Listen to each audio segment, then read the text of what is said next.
வன்முறை படம் எடுக்கவில்லை.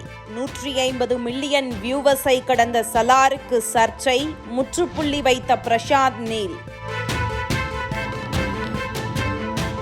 சலார் திரைப்படம் குறித்து சர்ச்சை எழுந்திருக்கும் நிலையில் வன்முறையான திரைப்படம் எடுக்கவில்லை என அதன் இயக்குநர் பிரசாந்த் நீல் ஊடகங்களில் தெரிவித்திருக்கிறார். KGF 2 திரைப்படத்தை தொடர்ந்து நடிகர் பிரபாஸை வைத்து சலார் என்ற திரைப்படத்தை இயக்குநர் பிரசாந்த் நீல் இயக்கியிருக்கிறார்.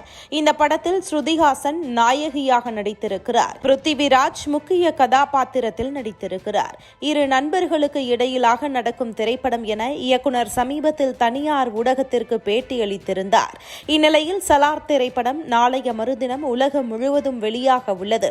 சமீபத்தில் சலார் திரைப்படத்தின் ட்ரெய்லரும் வெளியானது. வெளியான சில நிமிடங்களிலேயே பல லட்சம் பார்வையாளர்களை கடந்து பல்வேறு மொழிகளில் வெளியானது. தமிழ், தெலுங்கு, மலையாளம், கன்னடம், ஹிந்தி மொழிகளில் 150 மில்லியன் பார்வையாளர்களை கடந்து சாதனை படைத்திருக்கிறது. இத்திரைப்படம் 2 மணி நேரம் 55 நிமிடங்கள் 22 நொடிகள் ரன்னிங் டைமாக உருவாகியிருக்கிறது. இதனிடையே தீவிரமான சண்டைக்கு தயாராகுங்கள் என படக்குழு கூறியுள்ளது சர்ச்சையானது. சலார் திரைப்படத்தின் முதல் பாடல் 5 மொழிகளிலும் டிசம்பர் 13ஆம் தேதி வெளியானது. இந்த நிலையில் சலார் திரைப்படம் வெளியாவதற்கு முன்னதாக இயக்குநர் பிரசாந்த் நீல் மற்றும் நடிகர்கள் பிரபாஸ் மற்றும் பிருத்திவிராஜ் ஆகியோர் இயக்குநர் SS ராஜமௌலியுடன் படத்தின் கதை மற்றும் அவர்களின் கதாபாத்திரங்கள் குறித்து பேசினர். அப்போது இந்த திரைப்படத்திற்கு சான்றிதழ் கிடைத்தது பற்றி இயக்குநர் பிரசாந்த் நீல் ஓப்பனாக பேசினார். அப்போது இந்த திரைப்படம் 2 குழந்தை கால நண்பர்களை பற்றியது என்றும், பல ஆண்டுகளாக தெலுங்கு சினிமாவை பார்த்து வருகிறேன், அதனுடன் ஒப்பிடும்போது எனது படத்தில் பெரிய அளவு வன்முறை இல்லை என்றும், ஒரு படத்தை இவ்வளவு வன்முறையாக உருவாக்கக்கூடாது என்ற எண்ணம், பொறுப்பு தன்னிடம் இருப்பதாக பிரசாந்த் நீல் தெரிவித்தார். இருந்த போதிலும் என்னுடைய திரைப்படத்திற்கு சான்று கிடைத்திருக்கிறது என சற்று வேதனையடைந்தார். இதனிடையே பிரபாஸை வைத்து இயக்குவதால் KGF படத்திற்கும் சலார் படத்திற்கும் எந்த சம்பந்தமும் இல்லை என்றும் பிரசாந்த் நீல் ஓப்பனாக பதிலளித்திருக்கிறார். ஆனா இந்த நேரத்தில் எல்லோரும் கேட்கின்ற ஒரே ஒரு கேள்வி, நம்முடைய முதலமைச்சர் MK ஸ்டாலின் அவர்கள் எங்க அப்படிங்கறத எல்லாரும் கேட்கிற கேள்வி. இந்த நேரத்தில் முதலமைச்சர் இருக்க வேண்டிய இடம் தென் தமிழகம், இருக்க வேண்டிய இடம் திருநெல்வேலி, தூத்துக்குடி, கன்னியாகுமரி, தென்காசி. ஆனா முதலமைச்சர் மாண்புமிகு திரு MK ஸ்டாலின் அவர்கள் இன்னைக்கு இந்தி கூட்டணியினுடைய மீட்டிங்காக டெல்லி போயிருக்கிறார்.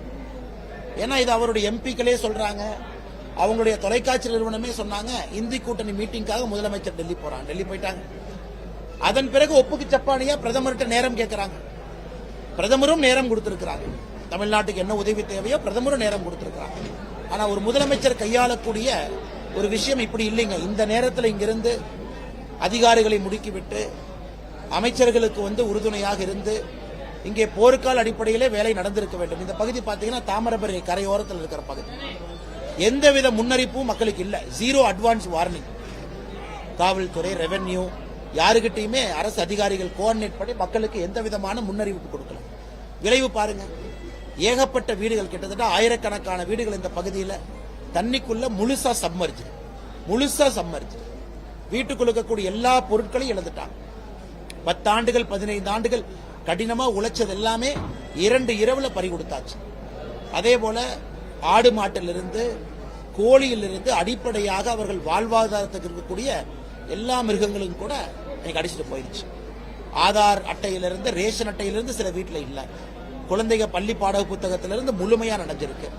அதை தாண்டி அவங்களுடைய சர்டிபிகேட்ஸ் எல்லாம் காணாம போயிருக்கு. குறிப்பா இந்த பகுதியில், கரையோர பகுதியில் டேமேஜ் பாத்தீங்கன்னா சப்ஸ்டான்சியல் டேமேஜ், கேட்டாஸ்ட்ரோபிக் டேமேஜ், பெரிய டேமேஜ் இங்க நடந்திருக்கு.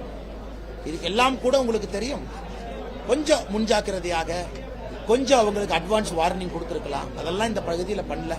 இன்னைக்கு பொதுமக்கள், பாரதிய ஜனதா கட்சி, NGOக்கள் நாம எல்லாருமே முழு வீச்சாக களத்தில் இறங்கி வேலை நடந்து கொண்டிருக்கிறது.